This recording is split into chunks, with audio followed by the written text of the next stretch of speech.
Are you a GCSE or an A-level student? Need to revise for your exams but have no clue as to how to revise? Fear no more, because I have the solution for you, and in this video I'm going to be telling you about the best, in my opinion, technique for revision and how you can ace your exams to get 9s and A stars. But before we get into the video, if you haven't already, then make sure to hit the subscribe button and turn post notifications on by clicking the bell so that you don't miss out on a single video. After all, why would you want to miss out on free advice? With that out of the way, let's get into the video. So personally, cramming is my favourite revision technique, and the previous video was about cramming and an updated tutorial about it. And it's just worked for me all this time. I'm a very last minute person, and therefore cramming always ends up being the technique that I use. However, when I have more time, because I don't recommend cramming as your go-to revision technique, after all, it puts a lot of stress upon you, and it is very hit or miss with the results. You either wing it and pull it off, or you do miserably. Because of that, I recommend the Pomodoro Technique. The Pomodoro Technique can be used for both GCSE and A Level, and that is why I also believe that it's great, because if you learn it at GCSE, you can continue it onto A Level, and you know what? I'm even going to be using it at degree level. I'm a first year management student at the University of Nottingham. I have exams coming up, and I will be using the Pomodoro Technique as I have ample time left until exams, and therefore do not need to cram as of now. But you might be wondering, what is the Pomodoro Technique? It really is as simple as you revise for 25 minutes and then you take a 5-minute break, and that is one Pomodoro set. Doing the math, adding up 25 minutes of working time and 5 minutes of break time, one Pomodoro set is a total of 30 minutes. A standard revision session using the Pomodoro Technique is to do 4 sets of Pomodoro, and that will bring you to 2 hours, with a breakdown of 1 hour 40 minutes of working with 20 minutes of break. And then after that, you can either stop revising for the day, be done, or you can take what's called a long break, which is usually, I believe, 15 to 20 minutes. But you can set the long break to whatever you want. After all, if you do follow through with the 1 hour 40 of working and 20 minutes of break in total, I believe that is sufficient revision, and therefore you can take a bit of an extended break if you want to before getting into it again. Now you might be wondering, there's so many revision methods out there for both GCSE and A Level. Why is the Pomodoro Technique the best in my opinion? Firstly, it's really effective because you are following strict time guidelines, which if you don't follow, then well, you've only got yourself to blame when you don't do as well as you could have. Being under strict time measures, if you follow it all the way, then you can actually save a lot of time and give yourself more free time during the day. You might be wondering, huh? But let me explain. So for example, I, the GCSE student, may decide that I want to revise during the day, and I might try, but I might end up procrastinating quite a lot. And then by the end of the day, I've revised for 1 hour 40 minutes, but procrastinated for 3 hours. I mean, to be fair, that does sound quite standard. But at the same time, if I follow the Pomodoro Technique to the dot, I can revise for 1 hour 40 minutes and have a break for 20 minutes. Doing the math again, instead of spending 4 hours and 40 minutes on work, you can reduce that down to 2 hours.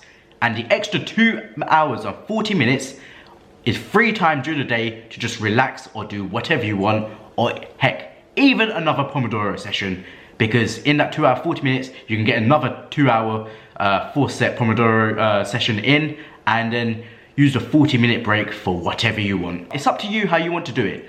All I'm saying is that if you follow the Pomodoro Technique, you are being so much more efficient with both your revision and your time, and it's beneficial because not only are you getting more revision done, not only is the quality of the revision better, but you're also giving yourself free time to do whatever you want. There are plenty of countdowns available on both YouTube and the wider web, but I recommend using Tomato Timer as it's quite simple and you can actually adjust the break lengths and restart your timer, pause the timer, start it. You have complete control over the timer. So whilst it is recommended that you do 25 minutes of work time and 5 minutes of break time, you can adjust this if you want to. And that is what I like about Tomato Timer. Of course, there's many other timers out there, but that's the one that I like personally. During the 5-minute break, or if you're taking an extended break, I do recommend that you are taking an active break. So a break can be just literally sitting there on your phone, on Snapchat, texting gal. But instead of texting gal, you can get up, leave your phone in another room as you're supposed to during a 25-minute break, and just walk around, meditate, do yoga, do the washing up that you didn't do from earlier in the day, anything, just anything active instead of just sitting down in one spot, because chances are if you sit down in one spot for 2 hours straight, you're probably going to end up procrastinating and you're just going to feel really worn out and even get uncomfortable. After all, you know what they say about revision, it's all about getting into the zone, and if you're feeling uncomfortable, then you're not going to be in the zone, and therefore your revision isn't going to be as efficient and productive as possible. Another thing that I like about the Pomodoro technique that I didn't actually mention before is that it will get you into a routine, because then you'll get used to doing 25 minutes of work and 5 minutes of break time. But not only that, if you then pair it with, for example, wake up at 10 o'clock, ready to start working from 10:30, you get into a routine of that as well. So let's say you do 4 sets of Pomodoro as soon as you wake up when you're feeling refreshed.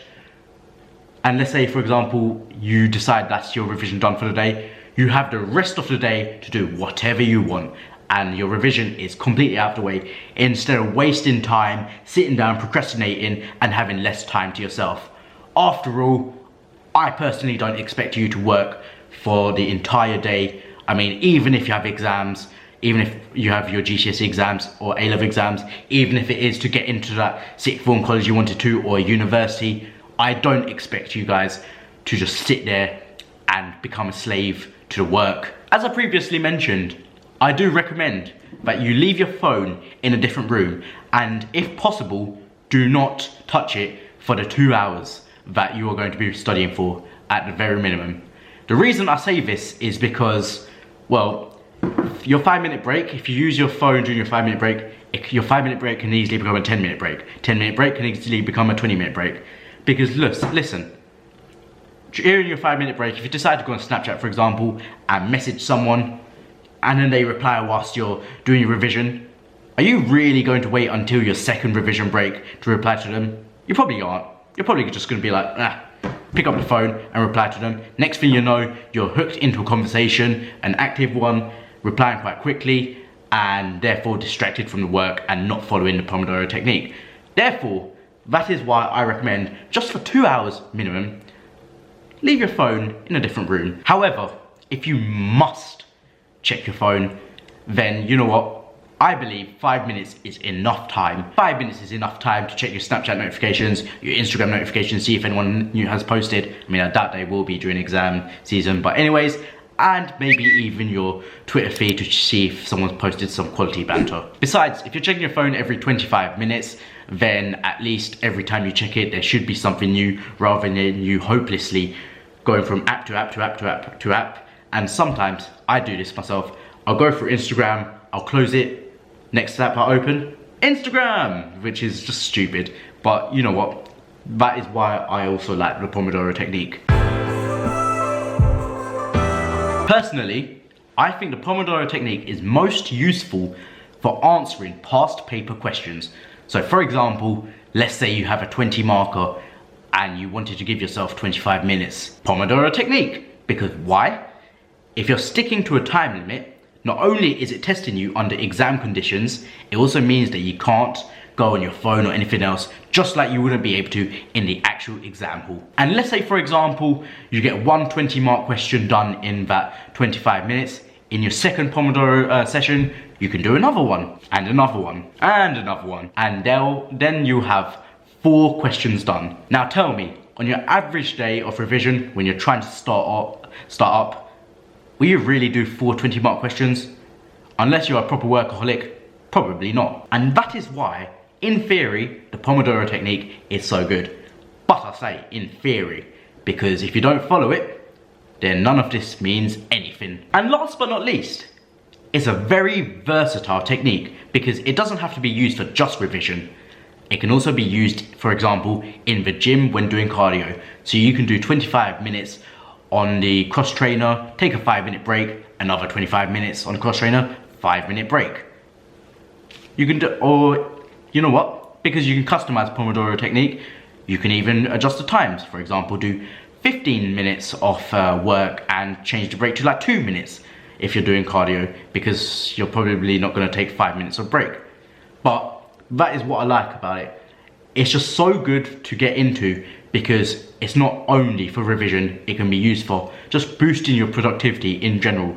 And believe me, when you get older, you're going to need to be more productive. I will be doing it myself for exams, and I genuinely believe that it will be effective. And I'm going to be covering it in the form of uni vlogs. So again, make sure to subscribe and turn post notifications on so that you don't miss those videos, as well as further A Level and GCSE revision videos. But that is going to be it, guys. I hope you did enjoy the video. If you did, make sure to leave a like, comment below and subscribe. Follow me on social media, that's at Mahel Khan on Instagram, at Mahel X on Twitter, and official Mahel Khan on Facebook. Those links will be in the description below. Let me know what other videos you want to see from me in the comments below as well. I will be covering more GCSE and A Level revision videos, as I said before, as well as university videos.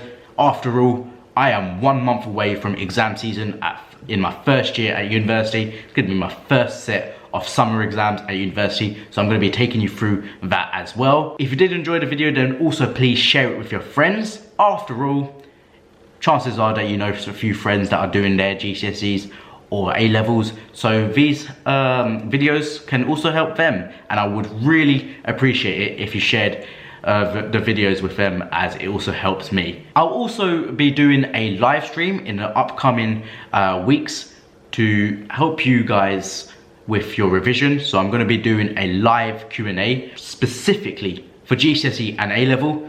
So any questions you have regarding revision, or for example A Level business, then you'll be able to ask me live and get your answers on the spot. So again, that is another reason you should turn post notifications on so that you are alerted when I go live. But that is it for the video. This has been Mahel. I hope you did enjoy it, and I will see you in the next one. Peace.